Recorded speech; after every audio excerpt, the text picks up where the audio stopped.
Okay. Chester's Way by Kevin Hinkes.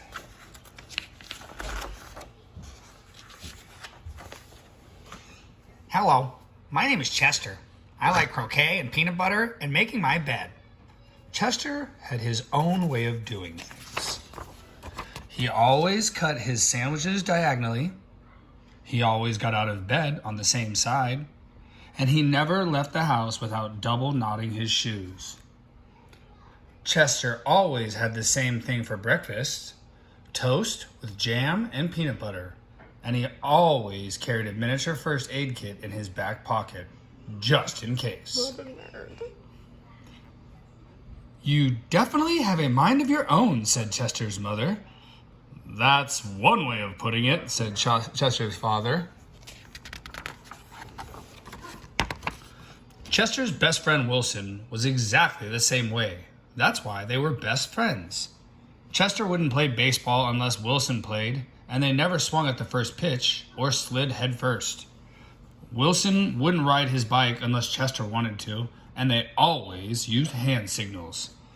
If Chester was hungry, Wilson was too, but they rarely ate between meals. Some days I can't tell those two apart, said Wilson's mother. Me either, said Wilson's father. Chester and Wilson, Wilson and Chester, that's the way it was. They loved to go on picnics. Once, when Wilson accidentally swallowed a watermelon seed and cried because he was afraid that a watermelon plant would grow inside him, Chester swallowed one too. Don't worry, said Chester. Now if you grow a watermelon plant, I'll grow one too. Chester duplicated his Christmas list every year and gave a copy to Wilson because they always wanted the same things anyways. For Halloween, they always dressed as things that went together. Salt and pepper shakers, 2 mittens on a string, ham and eggs. They really are 2 peas in a pod, said Chester's mother. Looks like it, said Chester's father. In spring, Chester and Wilson shared the same umbrella. In winter, they never threw snowballs at each other. In fall, they raked leaves together. And in summer, they reminded each other to wear sunscreen so they wouldn't burn. Chester and Wilson, Wilson and Chester, that's the way it was. And then Lily moved into the neighborhood. I'm Lily, I am the queen, I like everything. Lily had her own way of doing things. She wore Band-Aids all over her arms and legs to look brave. She talked backwards to herself, and sometimes, so no one would know what she was saying, I'm not your lady. And she never left the house without one of her nifty disguises.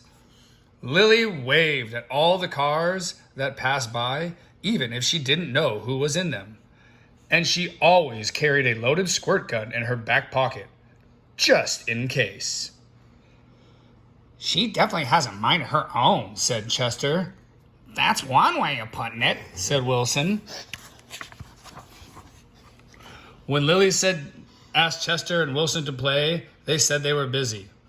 When she called them up on the phone, they disguised their voices and said they weren't home.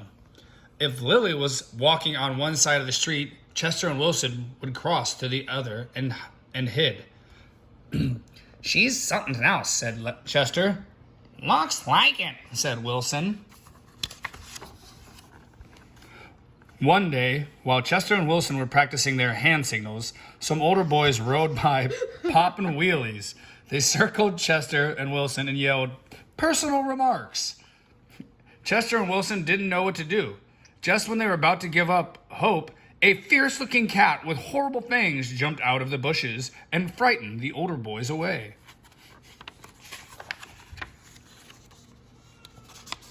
Are you who I think you are? Chester asked the cat.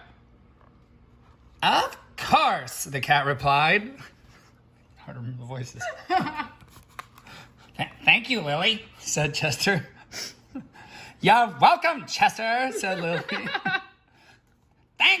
Thank you, Lily, said Wilson. You're welcome, Wilson, said Lily. I'm glad you were wearing a disguise. Sorry, friends. I'm glad you're wearing a disguise, said Chester.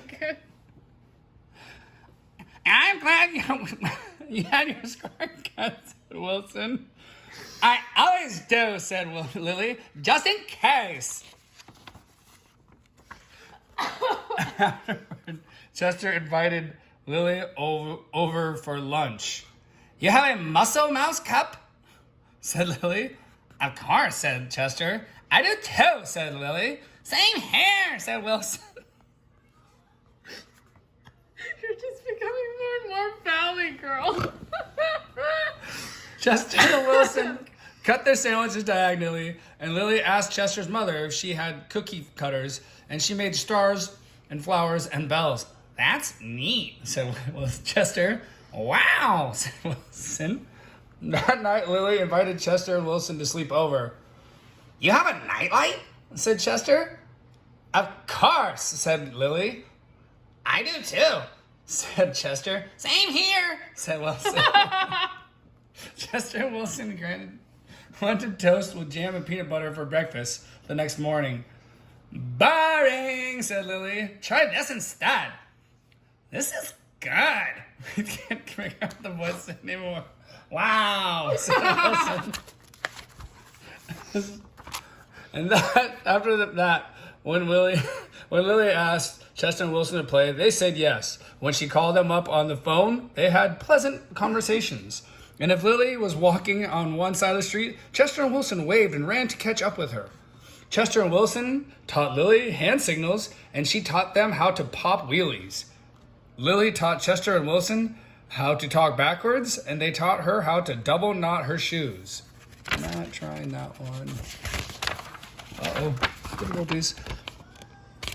Some days, I can't tell those three apart, said Lily's mother. Me either, said Lily's father. Chester and Wilson and Lily and Wilson and Chester, that's the way it was. For Halloween, they dressed as the three blind mice. For Christmas, Lily gave Chester and Wilson nifty disguises, and they gave her a box of multicolored shoelaces, extra long for double knotting. They loved to go on picnics. When Chester and Wilson told Lily about how they had each swallowed a watermelon seed once, Lily swallowed 3 of them. I'll grow a watermelon plant for each of us, she said. Oh, I messed up. Oh, whatever. It's okay. We'll proceed. In the spring, Chester, Wilson, and Lily shared the same umbrella. In winter, they never threw snowballs at each other. In fall, they raked leaves together. And in summer, they reminded each other to wear sunscreen so they wouldn't burn. Chester and Wilson and Lily and Wilson and Chester. That's the way it was. And then Victor moved into the neighborhood. Dun, dun, dun.